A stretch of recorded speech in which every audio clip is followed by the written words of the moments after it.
Hey guys, welcome back. I know it's been a while since my last upload. Sorry about that. As with all of my social media breaks, I didn't mean to be away for so long, but it happened. But I am happy to say that I'm back, at least for the next 12 days, since I am doing a little 12 Days of Christmas, 12 Days of Planning series on my channel to kickstart my video content on here again. And I hope you stick around for that. For this first video, I wanted to give an update on what I've been up to. If you follow me on Instagram or you're a member of my Patreon, you probably already know what's going on, but in case you don't, I'll link those platforms in the description box, since I am more active on those platforms, and I'll give you a quick rundown of everything. At least I hope it's kind of quick. I'm going to flip through my bullet journal and my hobonichi cousin, both of which I started in January of this year. And then I'm going to show you my current setup. It's crazy that it's almost 2023. So what you're seeing now is the bullet journal that I set up at the beginning of this year. I didn't film the initial setup with all of the trackers and January pages, but there is a video for every monthly setup from February through June. If you'd like to see those, I can link some of them in the cards. It was a fine setup. I liked how simple it was overall. I like the stickers that I created for this setup and all the ones that I ended up making while using this. Despite it being a pretty minimalistic setup for me, I think it sparked a lot of creativity. I really appreciate that you guys liked everything that I came up with too. A lot of the elements in this journal worked for me because it was just the same old stuff that I took from my old setups and applied them into here, but there were quite a few things that I just didn't really like about this journal, and I couldn't get past them. The first being the square grid aspect of this journal. Even though I claim to love square grid ruling, I think I've learned that I actually prefer if the grid extends all the way to the edge of the page. In this book from Leuchtturm 1917, there's a margin at the top and it's wider than the one at the bottom. And I don't know, I love this company and all of their products. It's just that this particular configuration didn't exactly work for me for what I needed.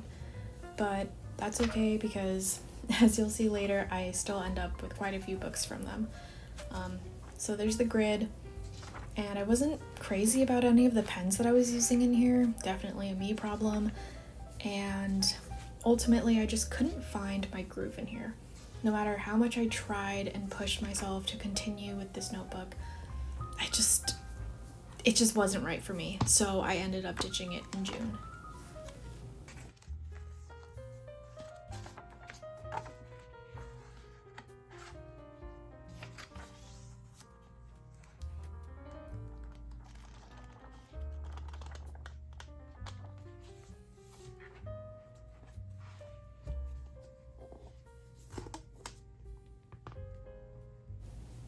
Next, we have my hobonichi cousin, but before getting into the actual planner, I want to mention that this cover is from Bujo Planners on Instagram.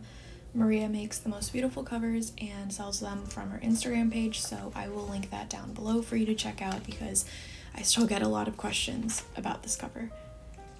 Now, for the actual cousin, I think the introduction video for this planner was the most watched video of mine for the year and just in my YouTube history, which is pretty cool.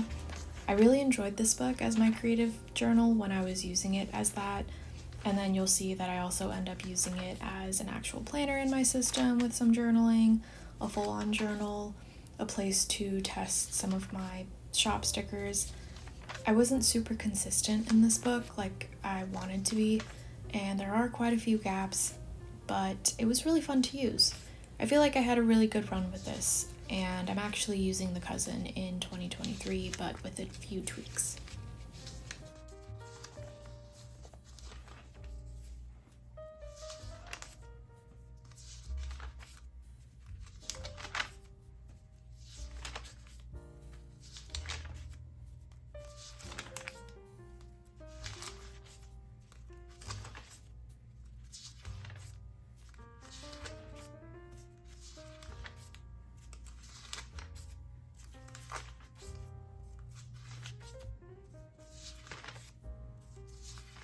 I think if you've been on the fence about the hobonichi cousin, you should definitely just give it a try if you're able to.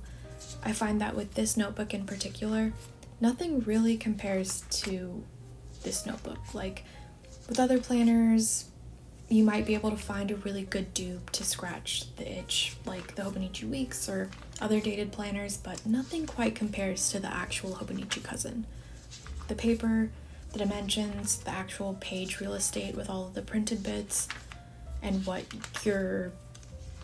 how much you're able to write, the types of pens you can use, what stickers look and feel like in here, and just everything you can do with it.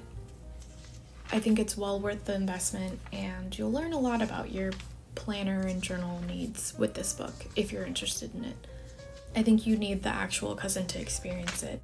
And if the full year time commitment is the thing that you take issue with, I'd recommend the Vec books, even if it's just a slight hesitation, like how mine was in the beginning. I think the Vec books are the way to go.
Something that I decided to keep a secret with my Patreon community was the chaos that was March through September with my hobby. There was a lot of planner and journal unrest, and a lot of books were started and then abandoned, and I just didn't feel like sharing it outside of that space. But the thing that got me back to a happy spot with my planning and journaling was this planner from Leuchtturm. I think it's just called the Weekly Planner. I can link it down below. This one in particular is the academic year one in the color vanilla, and it's a combination of planning and memory keeping, and just everything about this book was exactly what I needed to get me out of the funk that I was in.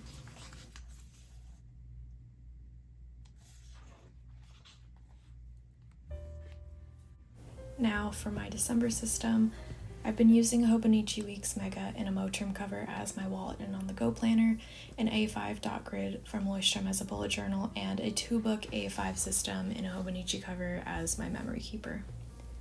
I'll share a few videos during the series that'll go into detail about how I set all of these books up and how I'm using them, but as a quick overview, I'm using the monthly and weekly sections of my Hobonichi Weeks Mega as a snapshot of all the stuff that I have going on in my life. And it's kind of like a pre-planner to my actual planner, basically a dashboard, and I'm using the notes pages as my personal journal.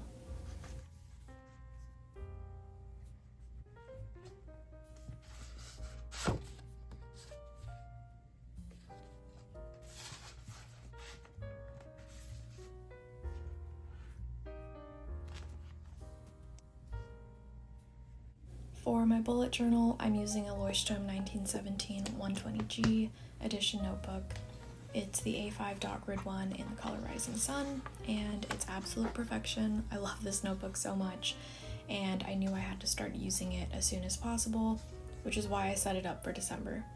In here, I keep a lot of daily task lists, some monthly and weekly breakdowns, and notes.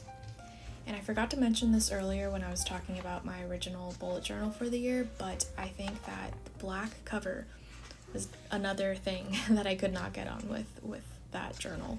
I much prefer a bright colored one like this in my favorite color.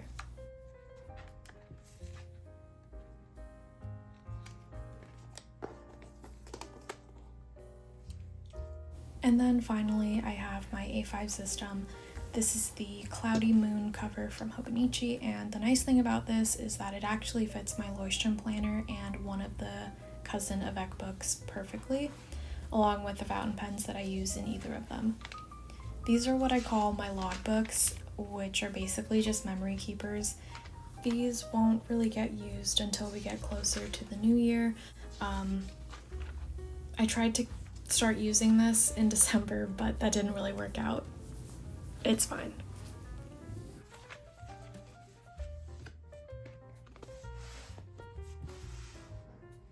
So yeah, that's it for the update and first episode of my 12 Days of Planmas series. I hope you guys enjoyed it. Links will be down in the description box, and I hope to hear from you in the comments. Thank you so much for watching, and I'll catch you in the next one. Bye!